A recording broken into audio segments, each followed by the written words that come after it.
Perkenalkan, nama saya Wilis Juliana, semester 5 jurusan akuntansi reguler pagi. Hai, perkenalkan nama saya Didi Haryanto, semester 3, jurusan manajemen reguler pagi. Perkenalkan, nama saya Via Ismawati, semester 3, reguler pagi, prodi akuntansi.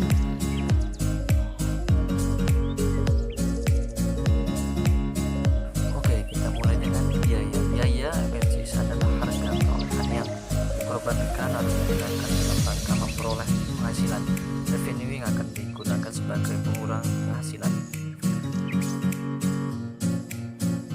Arya, sebutkan apa saja pengelompokan biaya yang sesuai dengan kebutuhan pemakai.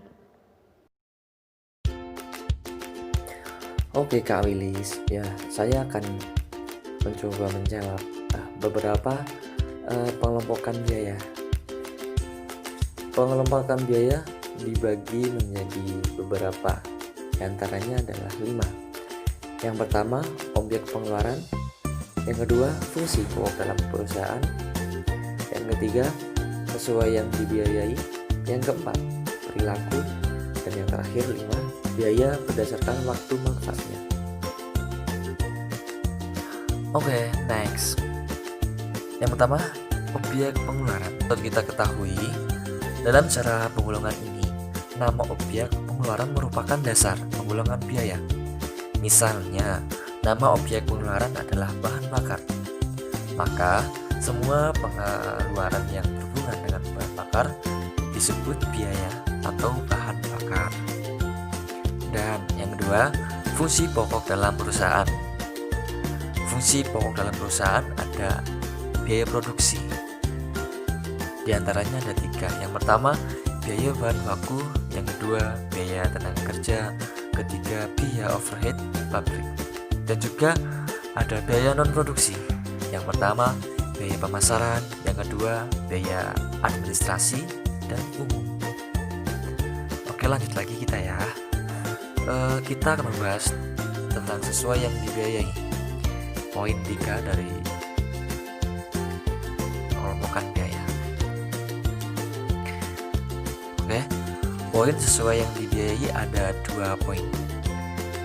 Saya coba jelaskan. Yang pertama, biaya langsung. Biaya langsung berkaitan dengan objek biaya tertentu dan dapat ditelusuri ke objek biaya tersebut dengan cara yang layak secara ekonomi atau dengan efektif biaya. Contohnya, ada beberapa contoh nih. Yang pertama, biaya kaleng atau botol untuk produksi teh botol. Kemudian poin kedua, biaya tak langsung. Biaya tak langsung berkaitan dengan objek biaya tertentu, namun tidak dapat ditelusuri ke objek biaya tersebut dengan cara yang layak secara ekonomi atau efektif biaya. Contohnya nih, yang pertama, biaya gaji supervisor. Oke, lanjut terus. Yang keempat, perilaku. Ada 4 poin perilaku ya.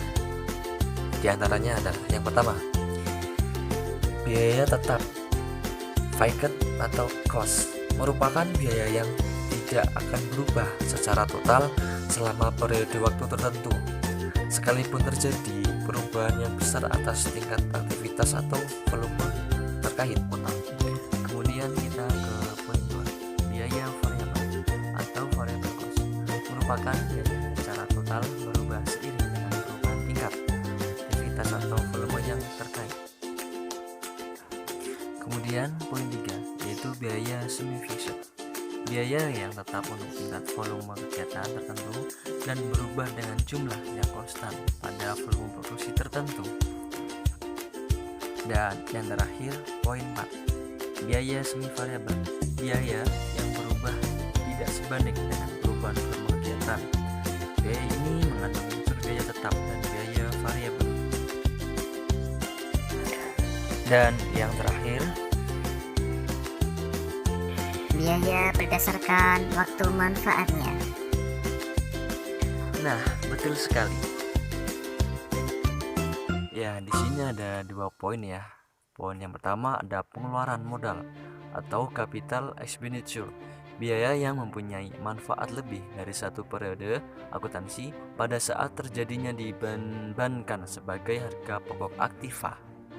Kemudian ada pengeluaran investasi, revenue expenditure, biaya yang hanya mempunyai manfaat dalam periode akuntansi terjadinya pengeluaran tersebut. Oke Kak Willy, selebihnya seperti itu.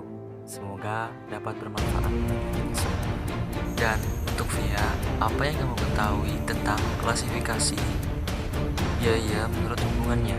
Ini loh R, yang dimaksud dengan klasifikasi biaya menurut hubungannya itu ada 7 poin. Poin yang pertama, biaya berdasarkan unsur produk. Poin yang kedua, biaya hubungannya dengan produksi. Poin ketiga, biaya hubungannya dengan volume. Poin yang keempat, biaya pembebanannya terhadap departemen. Poin yang kelima, biaya daerah fungsional. Terus yang keenam, periode pembebanannya terhadap pendapatan. Terus yang ketujuh itu yang terakhir ada biaya hubungannya dengan pengawasan manajemen. Ini loh R, yang dimaksud dengan klasifikasi biaya itu merupakan suatu proses pengelompokan biaya berdasarkan tujuan dari informasi biaya yang disajikan. Oke, terima kasih penjelasannya Via. Willis, apa yang kamu ketahui tentang sistem biaya?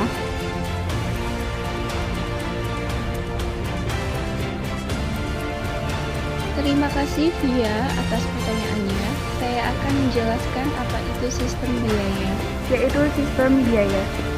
Sistem biaya adalah organisasi dari formulir, catatan, dan laporan yang terkoordinasi yang bertujuan untuk melaksanakan kegiatan dan merupakan informasi biaya bagi manajemen.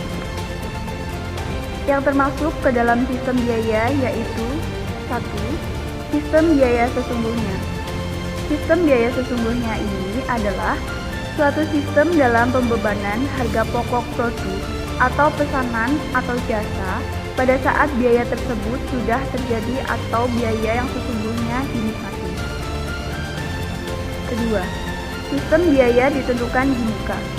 Sistem biaya ditentukan di muka adalah sistem dalam pembebanan harga pokok kepada produk atau pesanan atau jasa dihasilkan sebesar harga pokok yang ditentukan di muka sebelum suatu produk atau jasa dikerjakan. Pada akhir periode akuntansi, kedua sistem biaya ini dicatat, kemudian dibandingkan sehingga terlihat varians antara biaya sesungguhnya dengan biaya ditentukan di muka. Materi selanjutnya, penentuan harga pokok. Penentuan harga pokok adalah bagaimana memperhitungkan biaya kepada suatu produk atau pesanan atau jasa yang dapat dilakukan dengan cara memasukkan seluruh biaya produksi atau hanya memasukkan unsur biaya produksi saja. Yang termasuk ke dalam penentuan harga pokok yaitu 1. Kalkulasi biaya penuh. Kalkulasi biaya penuh adalah suatu metode dalam penentuan harga pokok suatu produk dengan memperhitungkan semua biaya produksi seperti biaya bahan baku langsung, tenaga kerja langsung, biaya overhead variabel, dan biaya overhead tetap. Materi selanjutnya yaitu proses produksi. Proses produksi adalah proses pengolahan input menjadi output.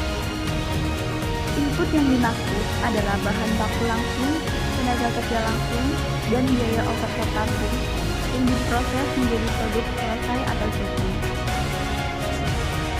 Dalam proses produksi, terdapat dua tahapan. Yang pertama, satu tahapan proses produksi.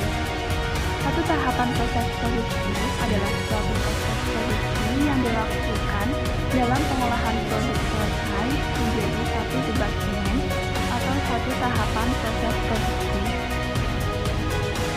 Yang kedua, beberapa tahapan proses produksi. Beberapa tahapan proses produksi adalah suatu proses produksi yang dilakukan dalam pengolahan produk selesai melalui beberapa departemen atau lebih dari satu departemen.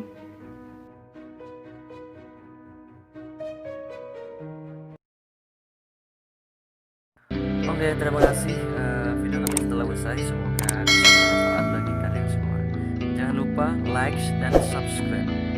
Sekian, terima kasih. Wassalamualaikum warahmatullahi wabarakatuh. Dah.